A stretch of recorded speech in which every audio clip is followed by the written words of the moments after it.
ಒಂದನೇದು ನಾವೆಲ್ಲ ಅನುಕೂಲ ಅಂತಲೇ ಹೇಳ್ತೀವಿ. ಯಾಕಂದರೆ ನನ್ನ ಚುನಾವಣೆಗೂ ಕೂಡ ಹರಪನಹಳ್ಳಿ ಕ್ಷೇತ್ರದಲ್ಲಿ ಓಡಾಡ್ಬಿಟ್ಟು ಎಲ್ಲೆಲ್ಲಿ ಯಾವ್ಯಾವ ಲೀಡರ್ಸ್ನ ಮನಸ್ತಾಪ ಇರುತ್ತೆ. ಈಗ ನಮ್ಮ ಯಾವುದೇ ಚುನಾವಣೆ ಮಾಡಬೇಕು ಅಂದರೂ ಒಂದು ಸಮುದಾಯದಲ್ಲಿ ಲೀಡರ್ಸ್ ನಡುವೆ ಸಾಕಷ್ಟು ಡಿಫ್ರೆನ್ಸ್ ಆಫ್ ಒಪಿನಿಯನ್ ಇರುತ್ತೆ. ಸೊ ಅವ್ರನ್ನೆಲ್ಲ ಒಗ್ಗೂಡಿಸ್ಕೊಂಡು ಕೊಂಡೆ ಕೆಲವರು ಅವರು ಕೂಡ ನಾನು ಇವತ್ತು ಎಂಪಿ ಆಗಬೇಕು ಅಂತಾರೆ. ಎಂಪಿ ಕಾರ್ಯಗಳಿಗೆ ನೀವು ವೋಟ್ ಮಾಡಬೇಕಾ ಅಥವಾ ಸಮರ್ಥ್ ಶಾಮನೂರ್ ಅವ್ರನ್ನ ಬಸವರಾಜ್ ಅವ್ರು ಹೇಳಿದಾಗೆ ಸಮರ್ಥ್ ಅವ್ರ ಬಗ್ಗೆ ಹೇಳಬೇಕು ಅಂದರೆ ಈಗ 2019ರಲ್ಲಿ ಸಮರ್ಥ್ ಶಾಮನೂರ್ ಅವರು ನಾನು ಸಮರ್ಥ್ ಶಾಮನೂರ್ ಅಂತಲೇ ಹೇಳ್ತೀನಿ. ಯಾಕಂದರೆ ಈಗ ನಾನು ಕೇವಲ ತಾಯಿ ಆಗಿಲ್ಲ, ನಿಮ್ಮ ಎಂ ಪಿ ಆಗಿ ಕೂಡ ನಾನು ಮಾತಾಡಬೇಕಾಗುತ್ತೆ. ಸೊ ಸಮರ್ಥ್ ಶಾಮನೂರ್ ಅವರು 2019ರಲ್ಲಿ ಬಿಸ್ನೆಸ್ ಮ್ಯಾನೇಜ್ಮೆಂಟ್ ಸ್ಟಡೀಸ್ ಮಾಡಿದ್ದಾರೆ. ಸೊ ಅದಕ್ಕೂ ಮುಂಚೆ ಕೊಡೈಕೆನಾಲ್ ಇಂಟರ್ನ್ಯಾಷನಲ್ ಸ್ಕೂಲ್ನಲ್ಲಿ ಓದಿದ್ದಾರೆ.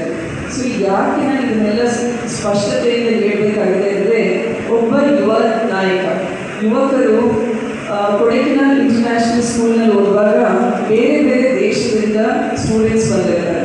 ಸೊ ಒಂದು ಗ್ಲೋಬಲ್ ಪರ್ಸ್ಪೆಕ್ಟಿವ್ ಅಂತ ಇರುತ್ತೆ. ವಿಶ್ವದಲ್ಲಿ ಯಾವ ರೀತಿ ಅಭಿವೃದ್ಧಿ ಆಗ್ತಾ ಇದೆ, ಯಾವ್ಯಾವ ವಿಚಾರಗಳು ವಿಶ್ವದ ಮಟ್ಟದಲ್ಲಿ ಈಗಿನ ಸಮಾಜಗಳಿಗೆ ಕಮ್ಯುನಿಟಿ ಲೆವೆಲ್ನಲ್ಲಿ ಹಾನಿ ತರ್ತಾ ಇದೆ. ನಮ್ಮ ಎನ್ವೈರ್ಮೆಂಟ್, ನಮ್ಮ ಪರಿಸರ ಇರ್ಬೋದು, ಈಗಿರುವಂತಹ ಕೃತಕ ಬುದ್ಧಿ ಡೈರೆಕ್ಟಾಗಿ ಅವರಿಗೆ ಸಂಬಳ ಕೊಟ್ಟು ಅವರ ಜೀವನ ನಡೆಸಲಿಕ್ಕೆ ಕಾರಣ ಆಗಿದೆ. ಇದರ ಜೊತೆಗೆ ನಾವು ಕೇವಲ 5,000 ಡೈರೆಕ್ಟಾಗಿ ಅರ್ನ್ ಮಾಡ್ತಾ ಇರುವಂಥ ಕುಟುಂಬಗಳನ್ನು ನೋಡ್ತಾ ಇದ್ದೀವಿ.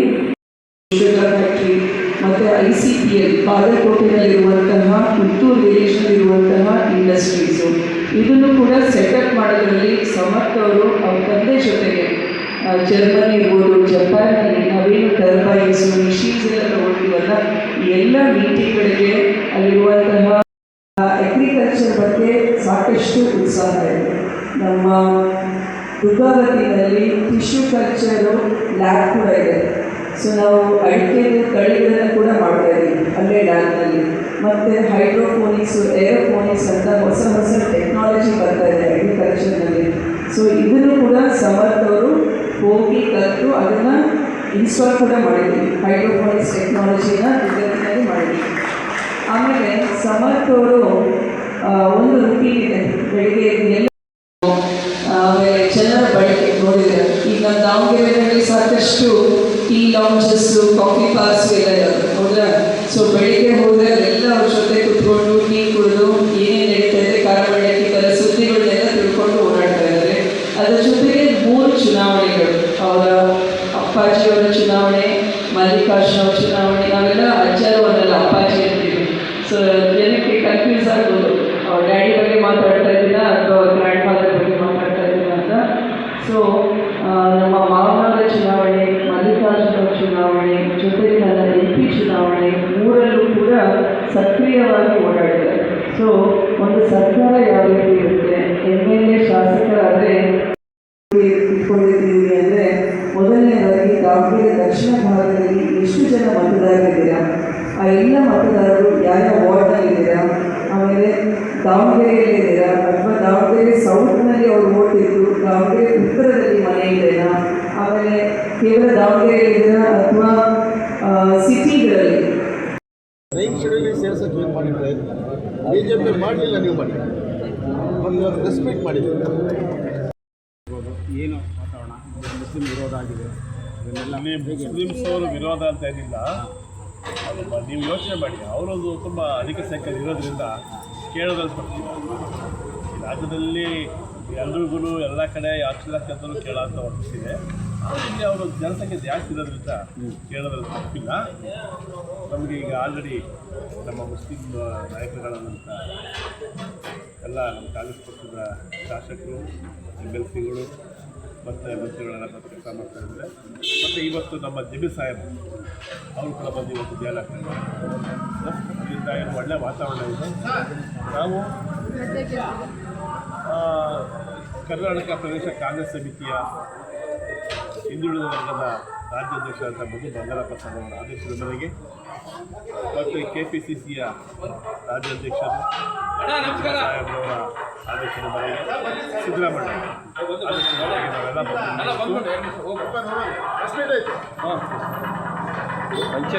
ಹೇಳಿ ಮೈಸೂರು ಸಿಟಿ ಕಾಂಗ್ರೆಸ್ OBC ಅಧ್ಯಕ್ಷ, ನಮ್ಮ ಕರ್ನಾಟಕ ರಾಜ್ಯದ ಮಾನ್ಯ ಸಚಿವರು, KPCCಯ OBC ಘಟಕದ ರಾಜ್ಯಾಧ್ಯಕ್ಷರಾದಂಥ ನಮ್ಮ ಮಧು ಬಂಗಾರಪ್ಪ ಸರ್ ಅವರ ಆದೇಶದ ಮೇರೆಗೆ ನಮ್ಮನ್ನು ಇಲ್ಲಿ ಉಸ್ತುವಾರಿ ಆಗಿದ್ದಾರೆ. ಈ ಭಾಗದಲ್ಲಿ ಏನು ದಾವಣಗೆರೆ ದಕ್ಷಿಣ ವಿಧಾನಸಭಾ ಕ್ಷೇತ್ರ ಉಪಚುನಾವಣೆಯಲ್ಲಿ ತಾವೇನು ಕೇಳೋದು ಮುಸ್ಲಿಮ್ಸ್ ಅವರ ವಿರೋಧ ಇದೆ ಅಂತೇಳಿ ಇಲ್ಲ. ಈ ಸಹಜ ಸಮಾಧಾನಗೊಳ್ಳೋದು ಮತ್ತು ಅದೆಲ್ಲ ಸಮಾಧಾನಗೊಳ್ಳೋದು ಕೂಡ ಸಹಜ. ಅವರು ಅಧಿಕ ಸಂಖ್ಯೆಯಲ್ಲಿ ಇರೋದ್ರಿಂದ ಅವರು ಟಿಕೆಟ್ ಕೇಳೋದು ತಪ್ಪಿಲ್ಲ.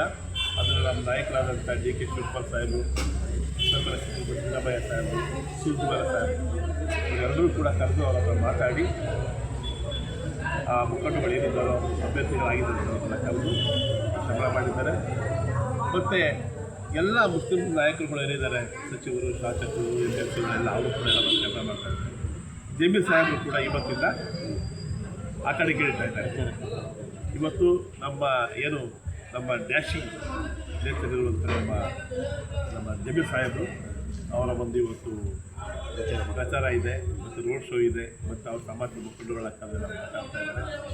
ಜೊತೆಗೆ ನಾವು ಕೂಡ ಹಿಂದುಳಿದ ವರ್ಗದ ಏನು ಶೋಷಿತ ಸಮುದಾಯಗಳಂತ ಇದೆ, ಆ ಶೋಷಿತ ಸಮುದಾಯಗಳ ಪರವಾಗಿ ನಾವು ಇಲ್ಲಿ ದಾವಣಗೆರೆ ಕ್ಷೇತ್ರದಲ್ಲಿ ಇವತ್ತೊಂದು ಕೆಲಸ ಮಾಡ್ತಾ ಇದ್ದೀವಿ. ನಮ್ಮ ಅಭ್ಯರ್ಥಿ ಸಮರ್ಥ ಅವರು ಅಭ್ಯರ್ಥಿಯವರು ಹೊಸ ಅವ್ರಿಗೆ ಅನುಭವ ಇಲ್ಲ. ಅನುಭವ ವಂಶದಲ್ಲಿ ಇದೆ ಸರ್.